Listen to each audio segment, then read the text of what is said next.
ఎంతో కాలంగా ఏలూరు ప్రజానీకం అంతా ఎదురు చూస్తున్న క్యాన్సర్ హాస్పిటల్ రోడ్డు ఏదైతే మేము వచ్చిన తర్వాత కూడా 2 సార్లు, అంటే ఇది ప్యాచ్ వర్క్ చేయడానికి కుదరదన్నప్పటికీ కూడా ఎక్కువగా గోతులు ఉండటం వల్ల 2 సార్లు ప్యాచ్ వర్క్ కూడా చేసాం.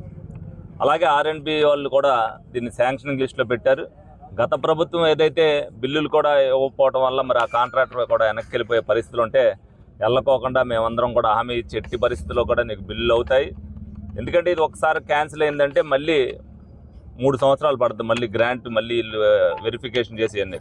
మరి ఆర్ఎండ్బి ఎస్సీ గారు అవ్వచ్చు, ఆర్ఎండ్బి అధికారులు అవ్వచ్చు, దీన్ని ఫాలో అప్ చేయడంలో కూడా వాళ్ళ కృషి కూడా ఎనలేంది. తప్పనిసరిగా ప్రజలకి మేము జవాబుదారితనంగా ఉంటామన్న ఉద్దేశంతో 100% ఈ రోడ్డు సిమెంట్ రోడ్డు కింద 700 మీటర్లు వేయాలనేది కృతనిశ్చయంతో. ఎందుకంటే ఈ 700 మీటర్లు వేయకపోతే వర్షాకాలంలో ఇది ఎక్కువ హెవీ ట్రాఫిక్ వెళ్ళే రోడ్డు కాబట్టి డెఫినెట్గా ఇక్కడ డ్యామేజ్ అవుతుందన్న ఉద్దేశంతో వాళ్ళు కూడా ఇక్కడ సిమెంట్ రోడ్డు వేయాలనేది కోరారు. డెఫినెట్గా 700 మీటర్లతో పాటు 2.3 కిలోమీటర్ అంటే ఇంకా 1.6 బీటీ రోడ్డు వేయడం జరుగుద్ది. మరి ఏదైతే ఏలూరు నియోజకవర్గానికి సంబంధించి ఏదైతే బాగా పాడైపోయినాయో గత 5 సంవత్సరాల్లో బయట ఊర్లో నుంచి లోపలికి వచ్చే రోడ్లన్నీ కూడా ఈ రోడ్డుతో అన్నీ కూడా కంప్లీట్ అయిపోయినాయి.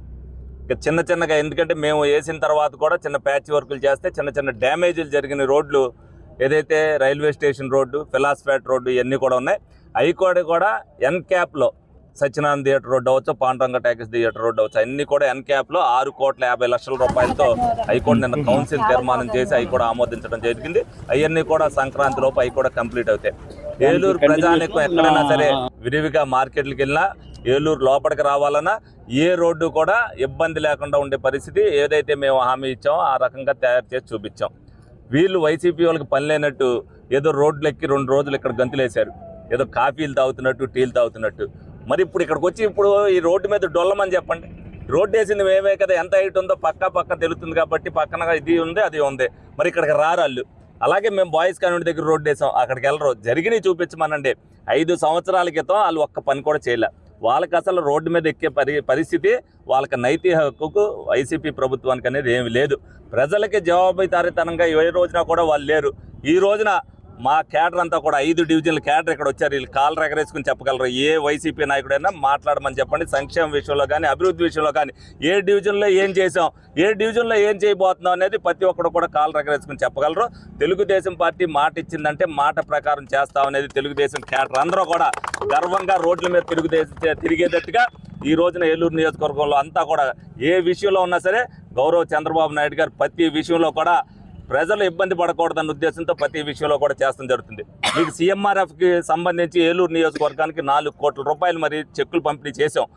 మరి అదే 4 కోట్లతో రోడ్లు వేయచ్చు, కానీ ప్రజల ఆరోగ్యం ముఖ్యం, ప్రజల ప్రాణాలు ముఖ్యం. కాబట్టి వాళ్ళు ఏదైతే ఇబ్బంది పడుతున్నారో వాళ్ళ ఆరోగ్యం వెళ్ళి హాస్పిటల్లో ట్రీట్మెంట్ చేయించుకోవాలి ముఖ్యం. కాబట్టి అవన్నీ కూడా ముందుగా అవి ఇవ్వాలి కాబట్టి అవి కూడా ఇచ్చాం. అన్ని రోడ్లు బాగోలేదని రోడ్లు చేస్తే కాదు, ఇంటర్నల్గా వార్డులో కూడా ప్రజానీకానికి అందరికీ కూడా ఈ సందర్భంగా మీ అందరికి కూడా తెలియజేస్తున్నా, ప్రతి రోడ్డు కూడా ఏదైతే ఇబ్బంది ఉందో నేను పాదయాత్ర అప్పుడు నేను అన్నీ చూశాను. ఒక్కొక్కటిగా ట్రిప్కి 2 రోడ్లు చొప్పున ప్రతి డివిజన్లో కూడా వేసుకుంటూ వస్తున్నాం. డెఫినెట్గా ఈ 3 సంవత్సరాల్లో ప్రతి రోడ్డు కూడా కంప్లీట్ చేస్తాం, ప్రతి డ్రైన్ కూడా కంప్లీట్ చేస్తాం. అది ప్రజలు అర్థం చేసుకోవాలి. ఒక్కసారి మా వార్డులో రోడ్లన్నీ అయిపోవాలనేది కోరుకోకూడదు. ఇవాళ మీరు ఊర్లోకి వచ్చినప్పుడు మీరు నడవలసి వస్తే ఒక సందు నడవలసి వస్తారు, ఇబ్బందికరం ఉన్నది. మిగతా రోడ్లన్నీ కూడా ఇబ్బంది లేకోకుండా చేయడంలో అందరం కూడా కృతనిశ్చయంతో ప్రతి ఒక్కరు క్యాడర్ అవ్వచ్చు, అధికారులు అవ్వచ్చు, మేము అవ్వచ్చు, మేయర్ గారు అవ్వచ్చు, అందరం కూడా సమన్వయంతో ప్రతి పని కూడా చేసాం. ప్రజలు దీన్ని అర్థం చేసుకుని ఏదైతే ప్రభుత్వానికి మీరు అందరూ కూడా మద్దతు ఇచ్చి మరి అంత భారీ మెజార్టీలో ప్రతి నియోజకవర్గంలో గెలిపించారు. ఎప్పుడు కూడా ఎనలేని మెజార్టీతో నన్ను గెలిపించారు. నిరంతరం మీకు అందుబాటులో ఉంటూ నిరంతరం ఏ పని జరుగుతుంది అనేది కూడా వాస్తవ పరిస్థితి మీ అందరికి కూడా తెలియజేయడం జరిగింది.